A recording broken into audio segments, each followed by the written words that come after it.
ہمیں پسند ہے کہ رسول پاک صلی اللہ علیہ وسلم کے یہ چچا کلمہ پڑھ جاتے۔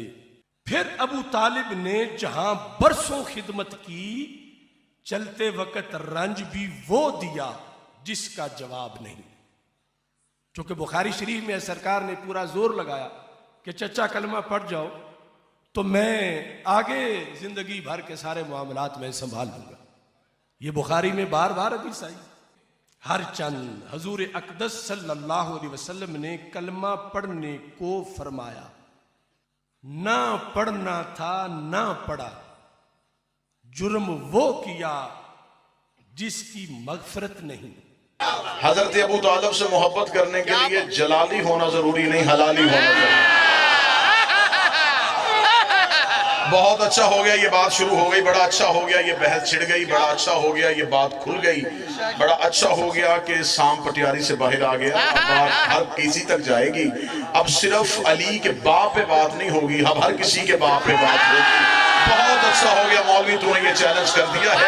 ہم مذہب آل محمد کی عزت کی قسم کھا کے کہتے ہیں، اس شیعہ قوم کی نوجوان نسل کی ترجمانی کرتے ہوئے میں ممبر آل محمد سے یہ جملہ کہہ رہا ہوں کہ اس ممبر سے لے کے سپریم کورٹ تک میری شیعہ قوم کا بچہ آنے کے لیے حاضر ہے۔ ہم پاکستان کا امن بھی چاہتے ہیں، ہم پاکستان کی سرحدوں کی حفاظت بھی چاہتے ہیں، ہم پاکستان میں فرقہ واریت بھی نہیں چاہتے۔ اگر یہ بات چیلنج کی ہوئی گئی ہے تو کسی اچھے معیار پہ، کسی اچھے ماحول میں یہ بات ہو ہی جانی چاہیے، یہ بات ایک دفعہ کھلی جانی چاہیے۔ علی کے باپ کے ایمان پہ بحث کرنے سے پہلے ہمیں پہلی 3 خلافتوں پہ جانا پڑے گا، ہمیں ہر ایک کے باپ کا ایمان چیک کرنا پڑے گا، ہمیں ہر ایک کے باپ کا شجرہ کھولنا پڑے گا۔ اور یہ میں ممبر پہ ہاتھ رکھ کے کہہ رہا ہوں کہ ہم علی کے باپ کا ایمان تجھے دکھا دیں گے، تمہیں اپنے پیروں کے باپ بھی کہیں چلیں گے۔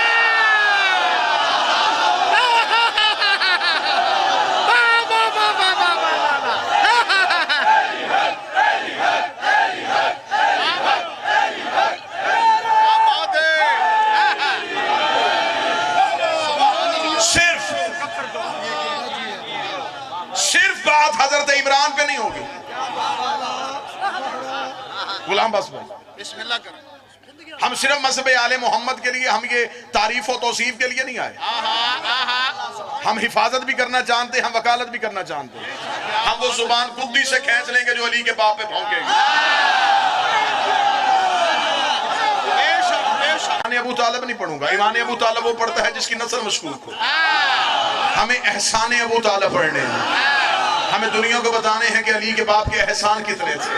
ساری بحثیں بعد میں ہوگی، کس نے کب کلمہ پڑھا تھا، کون کا مسلمان ہوا تھا۔ اگر قبول اسلام کے واقعے چھڑنے پہ آ گئے تو ابھی تو تمہاری کتابوں کی سیاہی بھی پھیکی نہیں ہوئی، ابھی تو تھوڑے عرصہ پہلے ہی تمہاری کتابوں میں سلیبس میں پڑھایا جاتا تھا ایک بہت بڑی شخصیت کا قبول اسلام کا واقعہ دینیات اسلامیت میں لکھا جاتا تھا، جب ایک بہت بڑا بندہ نبی کو قتل کرنے کے لیے اپنے گھر سے نکلا تھا۔ اسے رستے میں ایک بندے نے روک کے پوچھا تھا کہاں جا رہا ہے، اسے کہا عبداللہ کے بیٹے کو قتل کرنے جا رہا ہوں۔ اسے کہا اس سے قتل بعد میں کرنا، تیری بہن نے کلمہ پڑھ لیا ہے، پہلے بہن کے دروازے پہ جا۔ کتابوں میں لکھا وہ تلوار لے کے بہن کے دروازے پہ گئے، اندر سے بہن قرآن پڑھ رہی تھی، دروازے پہ کھڑے ہو کے انہوں نے بہن سے تلاوت سنی اور دل موم ہو گیا۔ 7 سال نبی قرآن پڑھتے رہے، کسی کا دل موم نہیں ہوا۔ بہن کی 4 آیتیں سن کے فوراً دل موم ہو گیا۔ اسے مردانہ ایمان نہیں کہتے، اسے زنانہ ایمان۔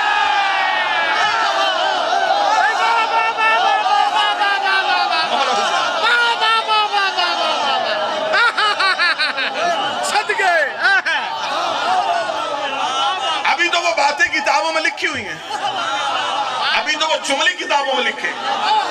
جب ایک بہت بڑے بندے کے بیٹے نے شراب پی لی تھی،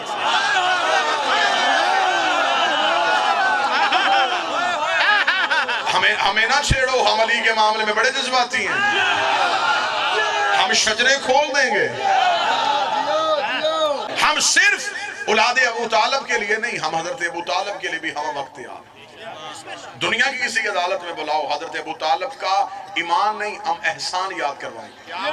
میں جملہ کہنے لگوں، اللہ جانے جملے کی قدر کون کرے گا۔ تم ابو طالب کو مسلمانوں میں ڈھونڈ رہے ہو، حجتوں میں تلاش کر، پیغمبروں میں تلاش کر ابو طالب۔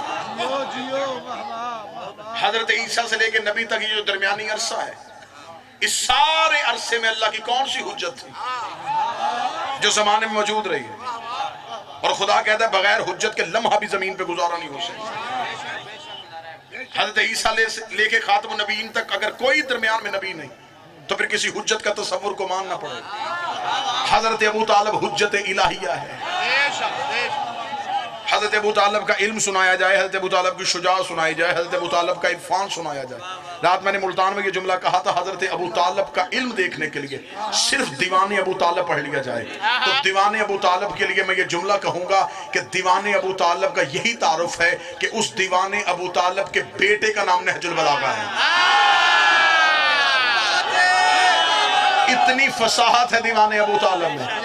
صرف ایک چیز کا جواب ہمیں ان مولویوں سے لے کے دیکھ لو, یہ سفید داڑھی والے ہیں یا سرخ داڑھی والے ہیں, ہمیں ان سے صرف ایک سوال کا جواب چاہیے. ہمیں صرف یہ بتاؤ کہ اسلام کی پہلی دعوت کس کے گھر ہوئی تھی؟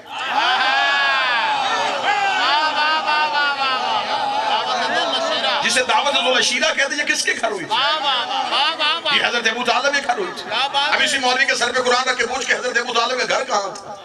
مکہ میں. اللہ کا اپنا گھر کہاں تھا؟ مکہ میں. تو جس کا اپنا ڈیرا ہو وہ ساتھ والے کی بیٹھ کر نہیں کھلواتا. جب اللہ کا اپنا گھر موجود تھا تو بات حضرت ابو طالب کی حویلی میں کیوں کی؟ آج 1400 سال کے بعد ان حرامی مولویوں کو پتہ چل گیا کہ ابو طالب نے کلمہ نہیں پڑھا تھا. کیا اللہ کو نہیں پتا تھا کہ حضرت ابو طالب نے کلمہ نہیں پڑھنا؟ خدا کو کیا ضرورت تھی ابو طالب کے احسان لینے کی؟ خدا نے کہا نام میرا محمد, میری بات ہے ابو طالب کے گھر میں ہونی چاہیے.